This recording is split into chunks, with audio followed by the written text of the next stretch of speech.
পৰিস্থিতি যিকোনো সময়ত পৰিৱৰ্তন হ'ব পাৰে। জীৱনত কাকো দোষ নিদিবা। হ'ব পাৰে আজি তুমি শক্তিশালী, কিন্তু এটা কথা সদায় মনত ৰাখিবা, সময় তোমাতকৈ বেছি শক্তিশালী। জীৱনত পিছুৱাই থকা বুলি একো নাই। টিকটৰ লাইনৰ শেষৰ ব্যক্তিজনো এটা সময়ত কাউণ্টাৰৰ ওচৰ আহি পায়। সম্পৰ্ক এটা বনাবলৈ বহুত সময় লাগে। সেয়েহে সম্পৰ্ক এটা জীয়াই ৰাখিবলৈ জানিব লাগে। যিসকলৰ সফলতাৰ হাঁহিৰ লগত চকু পানী ওলায়, বুজিব লাগিব তেওঁলোকৰ সফল হোৱাটো বহুত কঠিন আছিল। মানুহ যিদিনাখন আনৰ ভুল ধৰাটোকৈ প্ৰথমে নিজৰ ভুল ধৰিবলৈ শিকিব, সেইদিনাখন মানুহে প্ৰকৃত মানুহ হ'ব। কাৰোবাক জ্ঞান বিতৰণ কৰাৰ পূৰ্বে জানি ল'বা যে তেওঁৰ মাজত জ্ঞানৰ পিয়াস আছে নে নাই।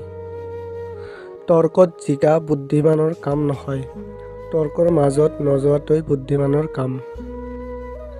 কেতিয়াও ব্যৰ্থ নোহোৱাটো সকলোতকৈ বীৰত্ব নহয়, ব্যৰ্থ হৈও বাৰে বাৰে চেষ্টা কৰাটোৱে সকলোতকৈ বীৰত্ব। সম্পৰ্ক আৰম্ভ হয় দুচকু ভৰা সপোন লৈ, কিন্তু শেষ হয় দুচকু ভৰা চকু পানী লৈ।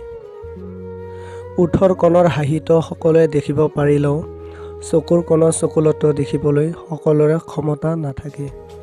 ভদ্ৰতা সকলোৰ পৰা আশা নকৰিবা, কাৰণ সকলোৱে এই মূল্যৱান বস্তুটোৰ মালিক হ'ব নোৱাৰে। কাষৰ মানুহে আঘাত কৰিলে দুখতকৈ আচৰিত বেছি হওঁ আৰু ভাবোঁ এইজন মানুহে কেনেকৈ পাৰিলে। প্ৰিয় অতীত, ধন্যবাদ তোমাক ইমানখিনি শিকোৱাৰ বাবে। প্ৰিয় ভৱিষ্যত, এতিয়া মই প্ৰস্তুত।